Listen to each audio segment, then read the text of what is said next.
Hi everybody, welcome to Lecture 3. Here we're going to be discussing magical do's and don'ts, ethics, morals, rules of nature, and the law of resistance.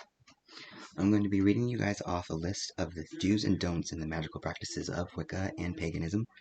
I am going to be reading off my notes here on my laptop, so don't mind me if I'm not really looking into the camera. Okay, so let's begin. Magical practice, which encompasses various spiritual and mystical traditions like Wicca, paganism, and other forms of witchcraft, involves working with energy and intent to manifest desired outcomes. Ethical considerations are paramount in these practices as practitioners are encouraged to act with mindful intention and responsibility.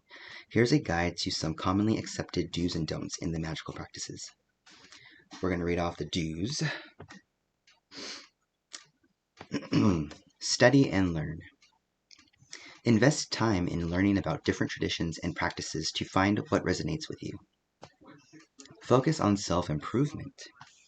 Spells and rituals for personal growth, for example, healing and empowerment are encouraged.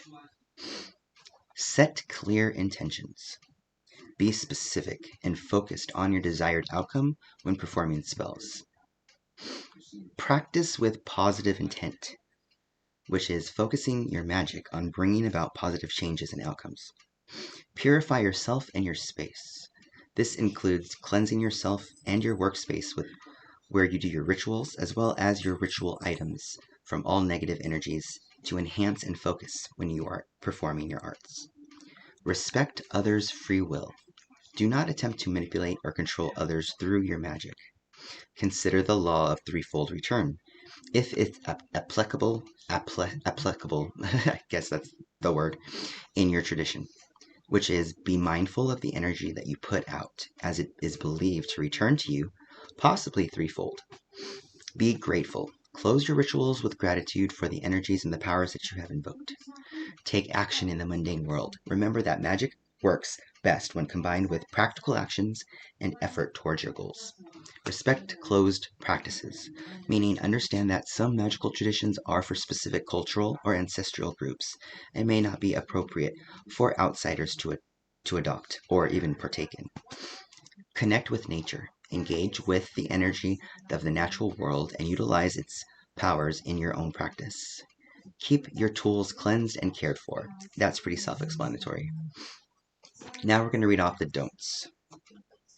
Don't cast spells without proper understanding, which means research and understand the principles and the potential consequences before performing any magical endeavor. Don't use magic to harm or control others. Avoid curses, hexes, and spells that infringe upon another's free will. Don't use a spell to substitute for any action that you can do. Meaning, don't be lazy. If you can do it in the mundane world, do it. Magic is always the last resort. Don't manipulate or control others. Respect the autonomy of individuals in all of your magical workings.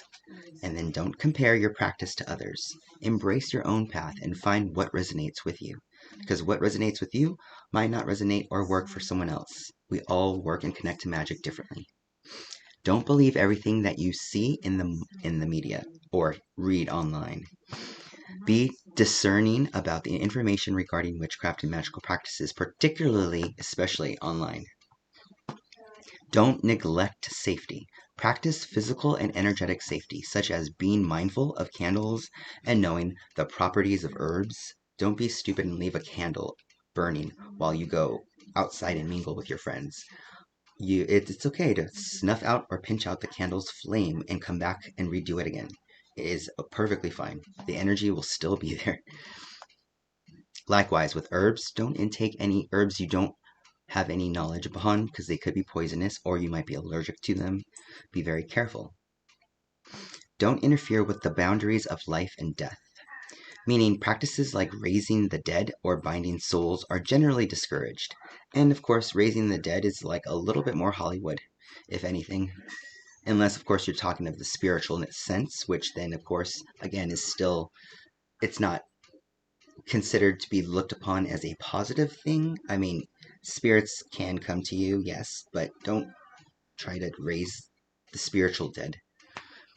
You get the gist of what I'm saying. You don't have to listen to this. You can do whatever you want, but just know that these are just guidelines to, or morals and just advice that we're just trying to, point to the newcomer.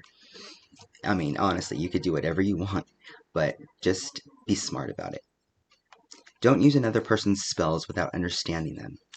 This goes for those, especially in books. Ensure that you understand the purpose and the intent behind the spell before attempting to use it, meaning do all of the whys and the research and the ifs, ands, or correspondences and why they chose that day, why they chose that color, why they invoked this particular pantheon, why they want you to go ahead and start your circle in the east direction instead of the north. Like, you have to understand the pros and the cons to every spell. I know it's a little like overwhelming, but trust me, the more you understand, the better you have of understanding how the spell works. Or you can better substitute certain things for certain tools required in that particular spell. Overall, your best bet is to make your own, but beginners, I get it. You want to do everything to the T in the book, because I used to be that same way.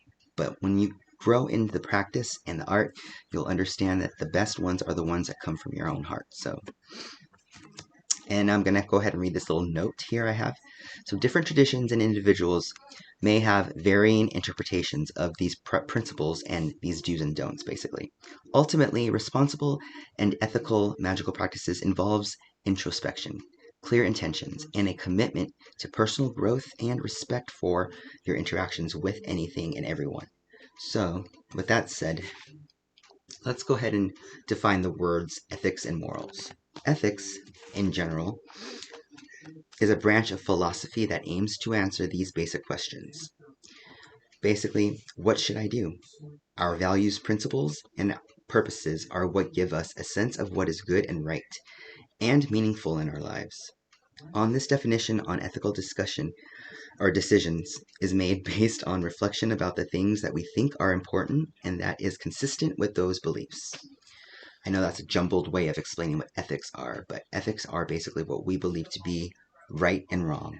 So, in morality, the word morality usually inherited by your family or a community or a culture that you live in or grew up upon. We don't shop around looking for the right morality to go with our personal beliefs.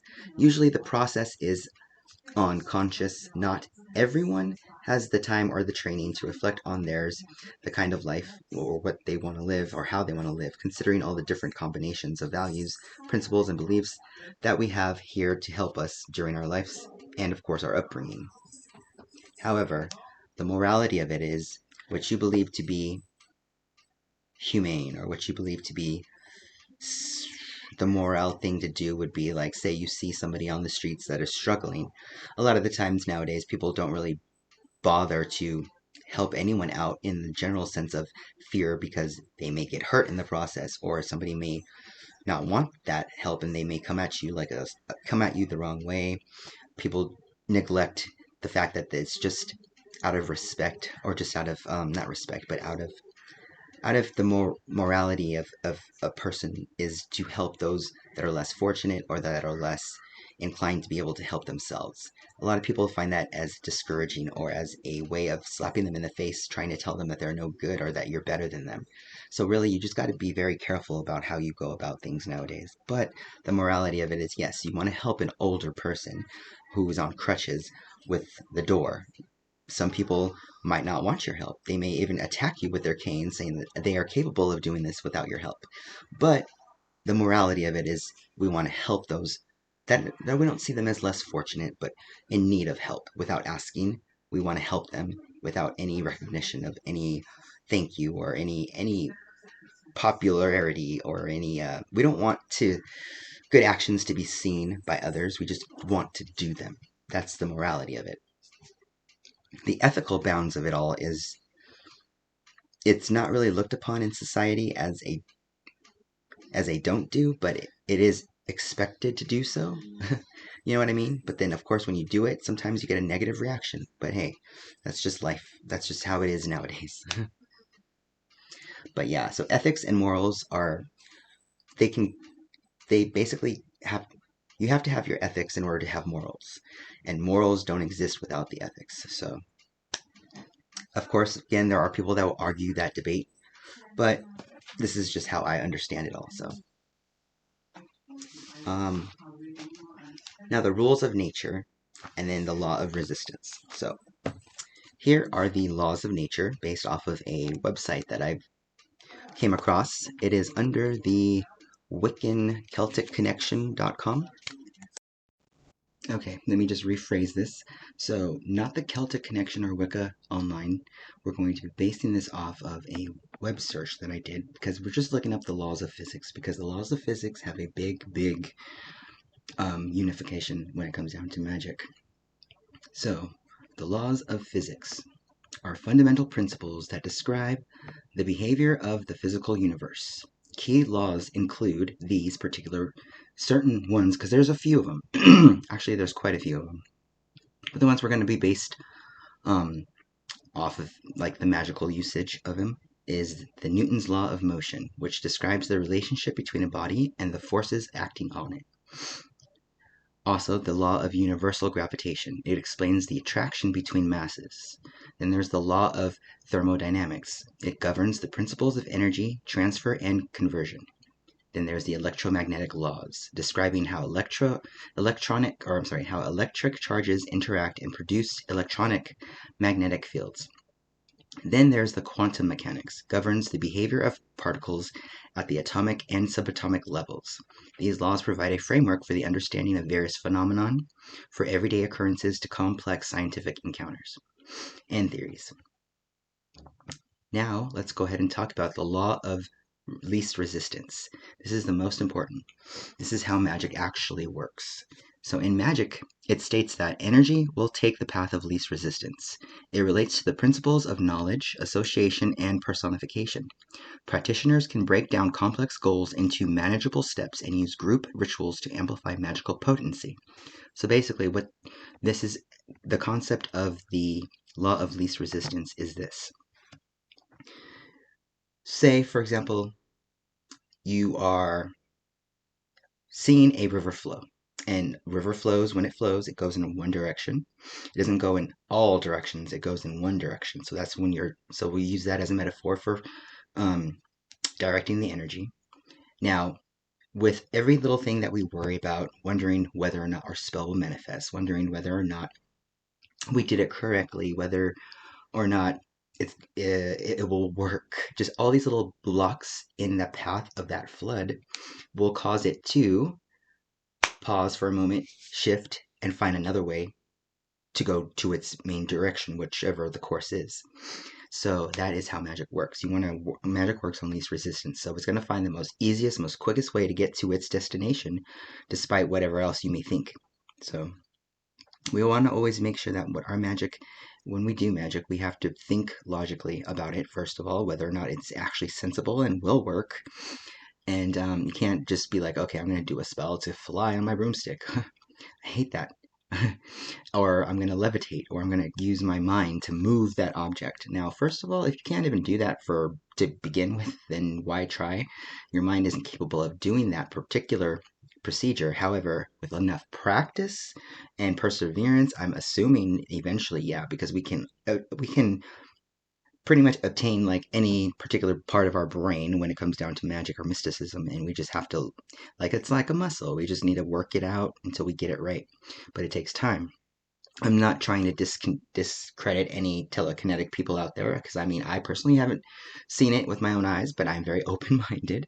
And yeah, so back on topic, least resistance, and that's just the end of it. If you guys want more information on its particular attributes and scientific explanations to how it actually really does like coexist with magic, then feel free to go ahead and Google it, do your research and whatnot, but that's just the gist of it all. This video has been way too long, so hopefully you guys got enough information as I could possibly smack into this particular lecture. So, alright, I will see you guys in the next one.